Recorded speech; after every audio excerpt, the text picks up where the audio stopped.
E aí, meu povo, vamos descobrir a história? Vamos comentando, vamos curtindo, vamos se inscrevendo, ativa o sino de notificação que tá vindo coisa boa aí pra gente e vamos descobrir essa história. Hoje, dia 8 de março, é o Dia da Mulher e nada melhor do que a gente estudar essa história, esse histórico do movimento feminista, que é tão importante nessa luta constante de todo dia do cotidiano que as mulheres têm de viver nessa sociedade patriarcal que sempre vai priorizar o homem. Tem essa desigualdade tão discrepante e nos últimos anos a gente vem conquistando muitos direitos. Eu, como homem, luto por esse movimento, sempre busco fazer com que as outras pessoas enxerguem que não é uma luta apenas das mulheres, mas também os homens. Tem que ajudar a caminhar nessa sociedade, nessa conscientização de que o mundo precisa ser mais unido, mais igual, mais justo, independente do gênero, independente de qualquer coisa. Bem, para a gente falar um pouquinho do histórico do movimento feminista, a gente tem que ir lá para trás, na Revolução Francesa, no século XVIII, finalzinho do século XVIII, no ano de 1789, soltaram a Declaração dos Direitos do Homem e do Cidadão. E naquele momento, naquele contexto, houve muita discussão a respeito de quem seria incluído dentro dessa luta de direitos que foi declarada. E uma francesa feminista chamada Olympe de Gouges, ela levantou a questão de incluir as mulheres dentro dessa luta. E como ela fez isso? Criando uma nova declaração, a Declaração dos Direitos da Mulher e da Cidadã. Por ela ter se imposto, levantado a bandeira feminista, em tempos extremamente patriarcais, como o século XVIII, ela foi perseguida. E por volta de 1793 ela foi morta por lutar pelos direitos da mulher. No século seguinte, no século XIX, com a Revolução Industrial, as mulheres elas passaram a ocupar papéis e lugares sociais que antes não ocupavam. Com as indústrias crescendo, as fábricas, as mulheres passaram a adentrar no mercado de trabalho. Elas começaram a se inserir dentro desse contexto, dentro dessa engrenagem capitalista. E a partir do momento que ela se insere nessa dinâmica social, ela vai procurar lutar e buscar uma conscientização pelos seus direitos, seja pelo direito do voto, por melhores condições de trabalho, por educação. Então a mulher ela vai procurar aos poucos adentrar nessa luta de direitos sociais. No Brasil a gente vê alguns jornais, alguns editoriais compostos por mulheres já no século XIX que emitiram jornais reivindicando o direito da educação para as mulheres.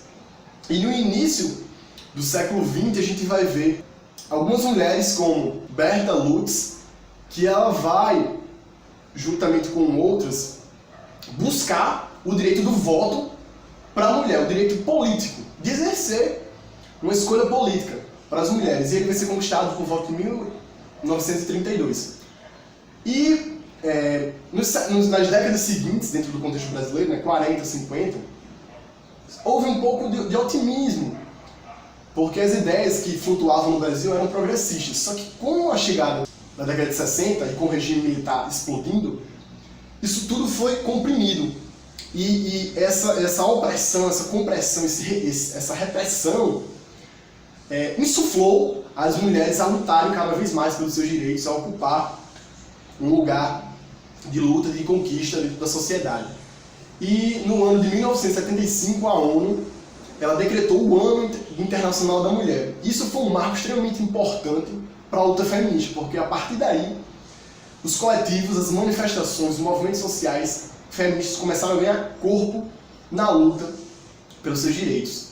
Dentro ainda do século XX, a gente pode destacar Simone de Beauvoir, que por volta de 1949 ela lançou o livro, o ensaio, intitulado de O Segundo Sexo. Nesse ensaio tem uma passagem muito interessante que é: ninguém nasce mulher, se torna mulher. E essa frase ela se tornou um ícone de bandeira feminista por tirar todo aquele ranço de que a mulher ela nasce para dentro de um contexto domiciliar, ela vive nesse contexto domiciliar. Então quando você diz que a mulher ela se torna mulher, você empodera ela, no sentido de que em nenhum momento em nenhum momento ela vai aceitar o que a sociedade impõe. Ela vai se tornar o que ela quiser dentro da sociedade. Então é esse direito de autonomia sobre sua vida que vai intensificar o movimento feminista. E a história, ela tá aí para isso, para a gente entender que as mulheres elas nunca estiveram caladas e elas sempre buscaram seus direitos, mesmo dentro de uma sociedade extremamente machista, que tanto na cultura como na economia, na política, em qualquer canto. Quem imaginaria um dia que o Brasil, um país extremamente patriarcal, governado por oligarquias masculinas, conseguiria ter uma presidenta mulher, feminista, que lutou pelos direitos de trabalhadoras, do campo, da cidade, e foi uma figura extremamente importante na luta contra a ditadura brasileira. Quem imaginaria isso? Então, é importante a gente ter essas utopias, pensar nessas utopias, porque assim no futuro a gente pode projetar uma sociedade melhor, lutar por uma sociedade melhor. A utopia ela está no horizonte, para a gente ter como referência, para a gente poder caminhar em busca de uma sociedade melhor. Eu espero que vocês tenham gostado. Eu vou deixar o resto do debate com uma mulher extremamente empoderada, feminista, que vai trazer provocações e discussões importantes para você. Fica o meu agradecimento e tamo junto, vamos descobrir história. Oi pessoal, eu sou Anália Varela e estou aqui para conversar um pouquinho com vocês sobre o Dia Internacional da Mulher. Como é que essa data foi concebida? Então, para a gente entender um pouquinho sobre isso, a gente tem que ir para o final do século XIX, com o movimento operário ganhando forma e ganhando força, a partir da consolidação da Revolução Industrial. Então, já no início do século XX, com o movimento organizado, uma série de manifestações vão acontecer nas principais capitais, nas principais cidades industrializadas do mundo. Em 1908, vai acontecer uma grande mobilização nos Estados Unidos, em que reuniu mais de 1.500 mulheres nas ruas, buscando igualdade de direitos. No ano seguinte, em 1909, o Partido Socialista Americano ele vai colocar a data 28 de fevereiro como um dia de celebração das lutas, conquistas e da resistência feminina. No ano seguinte, em 1910, na segunda Conferência Internacional de Mulheres Socialistas na Dinamarca, mais de 100 representantes de 17 países, elas vão assinar uma resolução em que adotam uma data anual de celebração das lutas e conquistas femininas, numa tentativa de conseguir o direito do sufrágio universal em diversas nações. Com o início da Primeira Guerra Mundial, as manifestações, os movimentos, eles vão começar a tomarem mais forma, ganharem mais corpo e se organizarem, pipocando protestos em todo o mundo. Bom, mas o 8 de março ele vai se consagrar como data em 1917, a partir do movimento Pão e Paz, que se realizou na Rússia, contra o governo do czar Nicolau II, que reuniu mais de 90 mil operárias pelas ruas, em busca de melhores condições de trabalho, contra a participação russa na guerra e em prol de direitos e de melhores condições de vida, uma vez que o país estava tomado pela fome. Apesar dessa consagração da data, ela só passou a ser oficializada como uma data comemorativa em 1921. Já em 1945, com o fim da Segunda Guerra Mundial, a ONU ela vai consagrar a igualdade de direitos entre homens e mulheres. Mas a data de 8 de março só vai ser oficializada pela ONU em 1977, no momento em que o movimento feminista já tinha alcançado uma organização e uma magnitude muito grande com a explosão, com o boom feminista que aconteceu na década de 60. Entendido o 8 de março, a sua consolidação como data comemorativa, como data de celebração da mulher, da sua luta, de suas conquistas, a gente pode trazer essa discussão para o atual, para o hoje. E mais ainda para a questão da mulher no Brasil. A importância do feminismo, da representatividade, do empoderamento, da empatia. E é importante a gente construir essa discussão a partir de 3 elementos. A ascensão da mulher, a reação a essa ascensão e uma contra-reação, que seria justamente esse momento atual. E é importante a gente destacar isso dentro do plano brasileiro, porque é muito representativo. Então a gente vai ter, a partir da gente ter uma construção, uma trajetória que vem lá desde muito atrás, de todas essas conquistas, de todos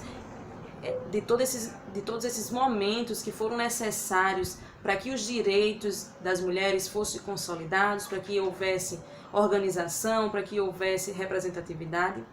Mas a gente só vai ter isso visto de uma forma mais concreta a partir dos governos petistas que colocaram as mulheres no centro, no protagonismo social.